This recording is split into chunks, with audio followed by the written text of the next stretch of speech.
Welcome back to the Shepherd's Pie, a slice of faith for our messy lives. I'm Tony Kolenc, a speaker, law professor, and the author of inspirational fiction for teens and adults. On that note, the second book in my Incarnate series by Chrism Press, it's called Begotten, and it follows the story of a young man who is purported to be the clone of Jesus Christ. It's actually a supernatural end of times novel for adult readers. But today I'll be speaking with Carmela Martino about writing fiction with history.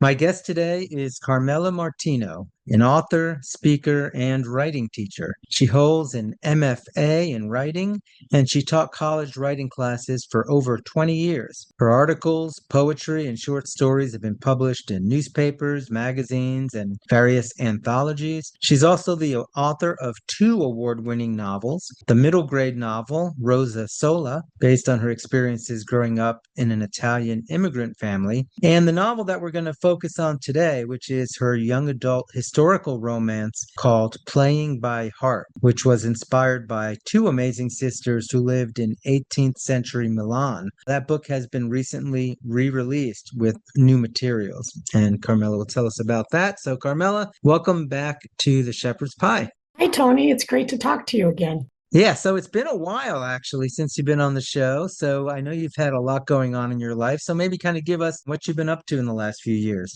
Actually, I've been focusing more on poetry the last few years. I've had some poems in various anthologies and magazines. Unfortunately, the original publisher of Playing by Heart went out of business, left us authors all stranded, but they gave us our rights back. So I decided to re-release Playing by Heart. I always had wanted to have discussion questions included with the novel because I find that they're very valuable for readers. And so I spent a good part of 25 working on the cover, updated a little so it'd be easier to tell the difference between the new and the original edition. And then we developed discussion questions.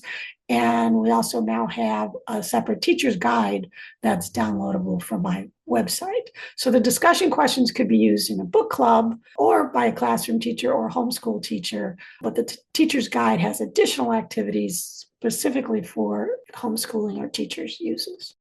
One thing that some people might be curious about is we don't often know what happens to authors and their materials when a publisher goes out of business. Can you maybe take a minute or two and just kind of explain what was that process like for those aspiring authors out there? What might they want to know based on your experience with that? As an aspiring author, if you do sign with a traditional publisher, you want to make sure you have a clause in your contract that says you get the rights back to the book if the publisher goes out of business. So that way you can either have another publisher republish the book, or you could self-publish it, which is what I chose to do. Often you get your rights back for the text, but then you need to have a new cover made. We were given our cover rights back.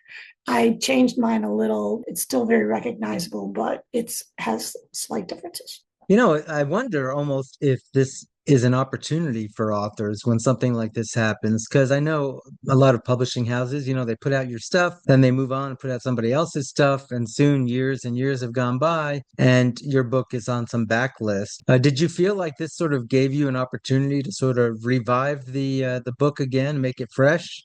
Yeah, actually, it did. Because I added the discussion questions, I made some tweaks. I could call it an updated edition, so it's not the same as the original. So it has a new copyright date of 2025. And as a result, it got added to some lists of new books came out in 2025, even though it's been out before. So it does breathe a little extra life into a story.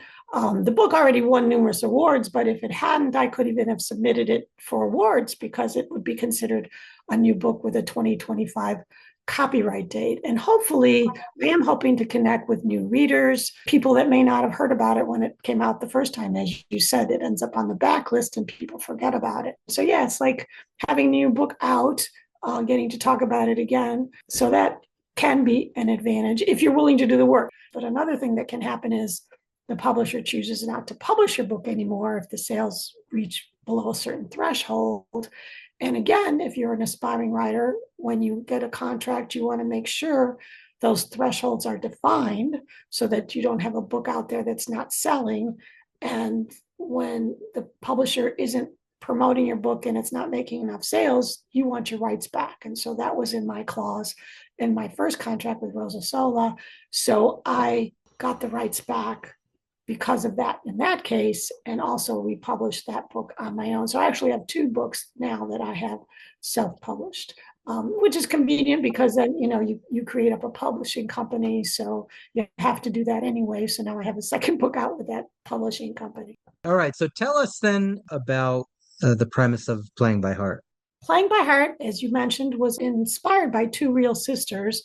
The plot summary is basically that Amelia Salvini lives in 18th century Milan, a time and a place where there are only two options for upper class girls, either marriage or going to the convent. She hopes for marriage. She's a musician. She loves music, and she hopes to marry a man who loves music as she does and will allow her to continue creating music, studying music. But she overhears a conversation between her parents talking about possible marriage plans for her older sister, and fears that because each child has to have a dowry when they are married, fears that they will send her to a convent instead because the dowry is less for a convent than for marriage. So she also knows that her father, this is a time of the Enlightenment, and her father is in the upper class and he likes to impress other people. And she believes that if she can develop her musical skills to help her father in his attempt to rise in society, that he will allow her to marry. He will arrange for marriage. But before she can do that, she has to convince her music tutor to help her. And he is not very fond of her because he looks down on her because she's female. Very few women were taught music in those days. It was unusual for her to be a student. So first she's got to win over her music tutor that she is capable of the kinds of things she wants to do. And this is inspired by a woman who was born in Milan in the 1700s and who was a musician and had an older sister. She was a linguist first. She spoke 7 different languages, some people say by age 11, and she became a mathematician. And she wanted to become a nun. She was very devoutly Catholic, but her father liked having her to raise his appeal in the upper class. And so he did not allow her to become a nun. She needed his permission to do that. But after he died, the elder sister character in real life ended up devoting the rest of her life to helping the poor and became sort of the Mother Teresa of Milan. And the younger sister married the man she was in love with that her father wouldn't allow her to marry when he was still alive. So these stories are inspired by the two sisters, but there's enough differences that I didn't use their real names in the book itself. And how did you come across the story of these sisters, and what was it about their story? I know as a novelist, you can write about just about anything, and there's an endless number of topics that I often think, well, that would be cool to write a book about that, but we all know it takes a lot out of us to write a book. So what was it about their story? How'd you learn about it that really resonated enough with you that you were ready to do that? I actually have an undergraduate degree in math and computer science. I learned about the real woman who became the mathematician. Her name was Maria Gaetana Agnesi.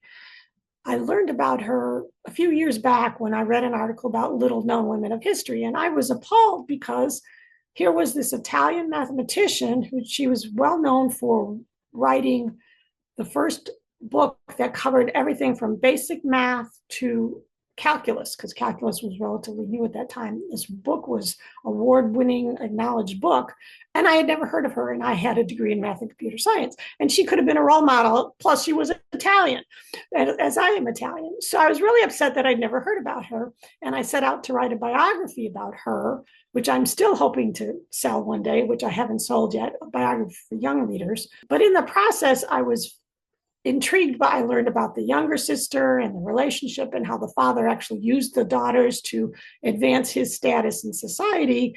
And I kept thinking about how hard it must have been for the younger sister to be in the footsteps, to follow footsteps of her older sister, who was so accomplished. As I said, she spoke 7 languages. This was a time when the father had salons in his home where people came and talked about the latest scientific developments, and the older sister would lecture on what she was learning. And the younger sister was there performing music on the harpsichord, but she kind of was in the background. So I kept thinking about how it felt to be manipulated by them and how it must have felt to be a woman at that time with limited background. Yet these women, limited opportunities, I should say, yet these women were given opportunities that most women never could have imagined. The older one studying math and philosophy, and the younger composing music. She was one of the first women to compose a serious opera. So I just was fascinated by their lives and the challenges they must have faced, and that inspired me to write the story. Now, this is billed as a historical romance. So I'm assuming at some point there's a guy in this story and there's a romance that's going to develop. So maybe talk to that for a minute or two. And especially writing for a Christian, author, Christian audience, how did you bring the romance into this and make it something that wouldn't be, like a Harlequin romance or something where people are probably thinking something a little bit more racy than what you've got here? I set out to write something in the vein of Jane Austen's Pride and Prejudice. That's one of my favorite books. And I was very complimented when a couple people who read Playing by Heart, called it an Italian Pride and Prejudice. So I decided to create misunderstandings between the lead male character and the main character, Amelia, so that at first it's sort of like enemies to romantic partners transition. And because of the Catholic upbringing of these girls, it is very clean romance. They don't even hold hands until I think the very ending. In fact, I had a recent review that was disappointed they didn't kiss, So, but that was a choice I made, partly because they were devout Catholics. I also was inspired because I knew in real life the character who the story is based on wanted to marry a man who was poor, and her father would not give her permission to marry. So I knew she had a love interest in real life, who she does eventually marry him, but only after her father dies. So, and again, I also wanted to use the romance as a way to help not only young women, but adult women today better appreciate how difficult it was for women in the past. These girls had only two options: a convent life or marriage. And it was typically the father who decided what option would be taken. And also, if you married, what husband you would have. So I wanted to show what that must have been like for women at that time to help us modern women better appreciate the opportunities we have today. Wow. So, and everything that you've been saying, which is fascinating, reminds me of how much you can actually learn from reading a novel. Here you've got a historical romance, but it could be just about any novel, I suppose. So maybe talk to that, because people love to read fiction, but they might not be thinking about it so much as a learning experience. Well, I think historical fiction in particular, whether it's romance or not, provides the opportunity to learn history in an interesting way. And so when I wrote the novel, I set out to incorporate as many real people, places, and events as I could into the story. So that's why my main characters are inspired by real sisters. But it doesn't end there. And I have real places. I looked at sketches and drawings of the real places, some of them, the Opera House, which was before the current Milan Opera House, which is very famous, but the prior Opera House burnt down, and that's why they had to build the current one. So that is in there. And when the Archduchess visits Milan, she participates in a ceremony, the ritual of the Holy Nail, which happened twice a year, but now it only happens once a year, on the Feast of the Exaltation of the Cross in September. And it's still happening today. So I incorporate as many of those things as I could find into the story, so that as people are reading, yes, they're just kind of, for some people, just background information or setting details. But in a way, you're subconsciously learning about how people did things then, and the role of the church and even government leaders, how involved they were in the church at that time. All these little bits and pieces that I find fascinating when I read historical fiction are incorporated in the story. And even if you're not a history buff, you can learn in a way subconsciously about what life was like at that time and place. And I have the Harwood Mysteries out from Loyola Press, which is my teen fiction series that is in 1180s in England. And I can just hearing you talk about how you were researching, I don't know that people appreciate sometimes the smallest details that probably might not even factor into anything in your story except just being a setting piece or a person who comes through. I know for me, there was just so many times where I spent so much effort just getting some detail together. When you put together the kind of historical novel that you put together, there's a lot of work. Now, maybe it's a little easier these days because of the internet and, AI or whatever, but there's a lot of work that goes into getting those details right.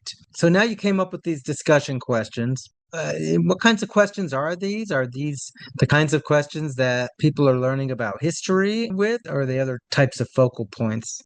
My questions for my novel are not so much about the history, they're more about the characters.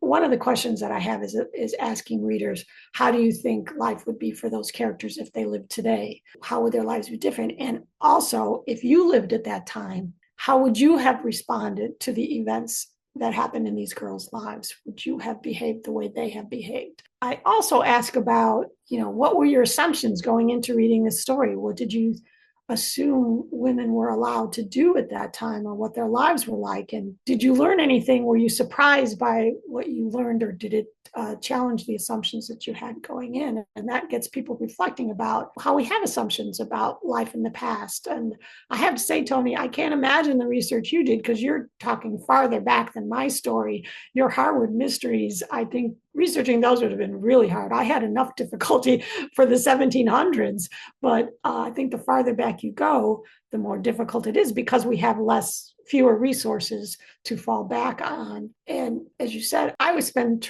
like finding out what they ate, because I wanted to include scenes around the table. You can't have a novel set in Italy without food. And I didn't know what they ate. I spent so much time trying to figure out how many meals a day they ate. Were children allowed at the table with their parents? I mean, these are kind of obscure things, but I was always worried that somebody who knew the answer would read my book and say, "Oh, she got it wrong." So far nobody said that. So I'm glad. I'm kind of relieved. So yeah, my questions aren't so much about history. I think we absorb the history as we read, and then we'll reflect on the questions that may get us thinking also more about the history. Now, what I also do is I provide resources on my website for additional information. I have an author's note that talks about the women who inspired the real story. But then I have even more on my website, especially because I'm right now with the new edition, I'm hoping to appeal to book clubs. I would love to talk to book clubs or homeschool groups or classrooms about the real sisters who inspired the novel and what their lives were like. And so I have a book club page on my website with links to, for example, you can listen to the compositions being played today of the woman who inspired the role of Amelia. They've lost a number of her compositions, but they still have some of the music she composed. And there are modern groups who are recording that, and some of that you can listen to online on YouTube. So I have links to things like that. So people who are interested in the history or learning more about the characters and the background can, through the resources I give them. Wow. Yeah, no, that sounds great. And you're right. In the 12th century, there actually are surprisingly good number of resources, but of course, none of them would be in any language that we could read today. But yeah, it's hard to get those details right. Ultimately, I wound up having to go to a professor at Catholic University who specialized in 12th century monastic life in England, because no matter how much research I did, there were still details that just were really not attainable without kind of like some really specialized skills. So was there anybody that you wound up appealing to, or what was the methods that you used to be able to really find the history you needed to find? Yes, I was very fortunate. I had very something similar. You think it's obscure, but I found a professor of 16th and 17th century and 18th century Italian music specifically. And he turned out to be at the University of Chicago, and I live outside Chicago. And he was very gracious with his time. I arranged a phone interview with him, and he was so helpful, because there are things, like you say, you can't find in history books. Even with the internet, you can't find certain things. And I found him because he had written an article about the music of that era. And actually, I think, yeah, he also wrote an article about one of the pieces composed by the woman who inspired the main character in my novel. So I've contacted him and he was very generous. And at that point, I'd already had some plot ideas. And my thing was, I don't mind inventing something for my story as long as it's plausible. One of my questions for him was that the Archduchess in real life had visited Milan during the time period of my story. And I wanted to have a scene with my character meeting the Archduchess. And so I asked the professor, I said, is it plausible that the two would have met? And he said, not only is it plausible, he says, I think it's very likely that they met. And so I was very happy to hear that. So I could have that scene in my story and feel that it was a believable scene. It wasn't just made up. And also, he also helped me because I needed to develop the character of the person, the professor who taught her how to compose and play music, and nobody knows who it was in real life. Nobody knows who could have taught her music. However, there's speculation about several different prominent composers of that time. I had, again, asked this music professor if it could have been one particular composer I had researched, and he said, yeah, that is a possibility that he could have been her teacher. So then I based that character on that person in real life, even though I never use his name. It helps me to have a model for the character that I'm writing about. Yeah, and talk about paying it forward. It is so nice to have people who are willing to give of their time. The other thing you just said that struck a chord with me was I also like writing almost like the exceptions to the rule. My theory on this is as I'm coming up with the exceptions to the rule, like this isn't maybe how it always went, but you talk about how it always was supposed to go, and the fact that it didn't go the way it's supposed to go is notable. That's what sometimes would make something more interesting. I kind of feel like you're learning the history there too, even though you might have an anomalous situation going on. Let me ask you one other thing. You talked about some of your discussion questions where you're almost putting modern people to try to put themselves in the shoes of people of different cultures and times where we might not even be able to fathom what it would be like for me in my books, like living in the Middle Ages where Yeah, you talk about yeah. limited choices. My characters are mostly like peasants. What are your thoughts on that? I mean, is it even possible for us to truly be able to say, well, what would I do if I were like that? Because I would have had to have been so steeped in the culture, the history, and just the way everybody would have thought at that time. I agree with you. It's really hard. And again, the farther back we go, I think the harder it is because life was that much more different. That's one of the issues I have with some fiction, especially for young readers that have these women characters that are so independent and so trailblazing. Now, when they're inspired by real people, which is what I like to do, I have no problem with it. But I know there's historical fiction out there that's not inspired by real people that somebody invented, which I think is wonderful. Except that, is it realistic for somebody raised in a certain time period who is indoctrinated from birth to believe certain things, that the world is shaped a certain way, to have these outrageous ideas that break all barriers? I have a problem with that because it's really hard for us to imagine what it would have been like to have been born in that society, in that culture. I think the more we read, the more we're able to imagine, especially if we read well-written fiction. It helps us, and they've done studies to show it creates empathy and other things, but it helps us to try to imagine and stretch our imaginations to what it might have been like. I don't know how accurate that is. I think it's a great exercise, whether how close we get to what it really was. I'm not sure it matters if we don't get close to what really was. I think just the process of trying to imagine is a good activity. And that's what I think we do with historical fiction. We kind of let the reader live that life vicariously and try to imagine how they would have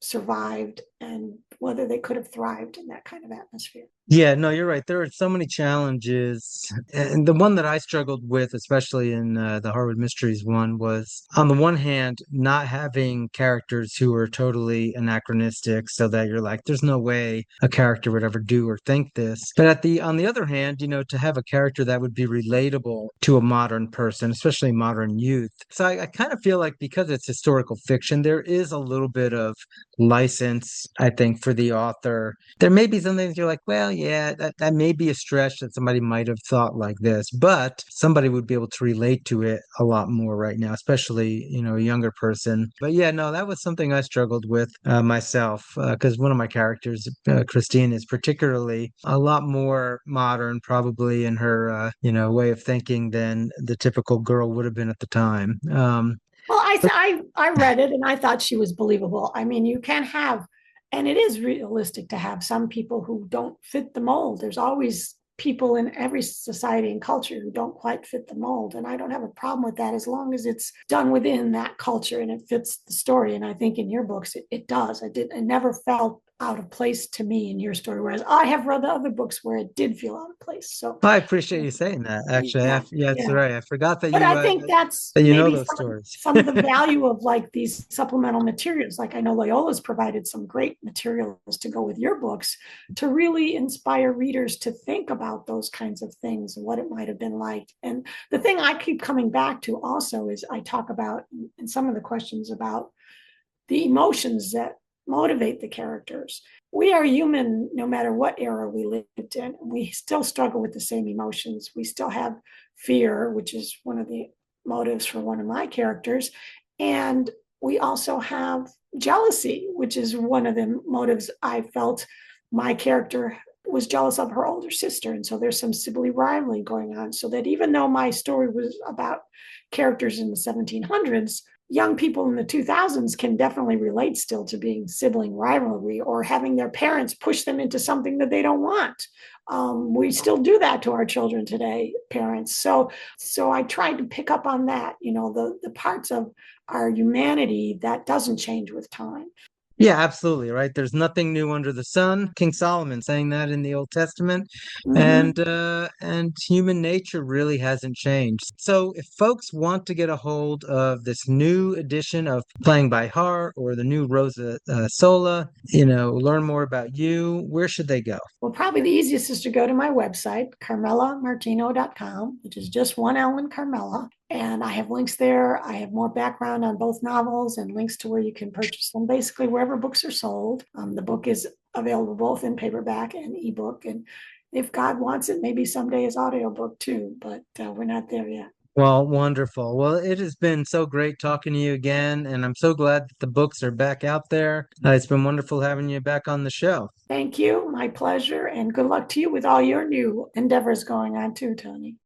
Thank you. Unfortunately, that is all the time we have for the show today. We've been speaking with Carmela Martino about her novel, Playing by Heart, and about writing fiction with history. This is, again, Antony Barone Kolenc. If you want to learn more about my books or how you can have me speak to your class or homeschool group, go to my website, antonykolenc.com. But until next time, may God bless us as we rely on our faith to work through the messy challenges of our lives.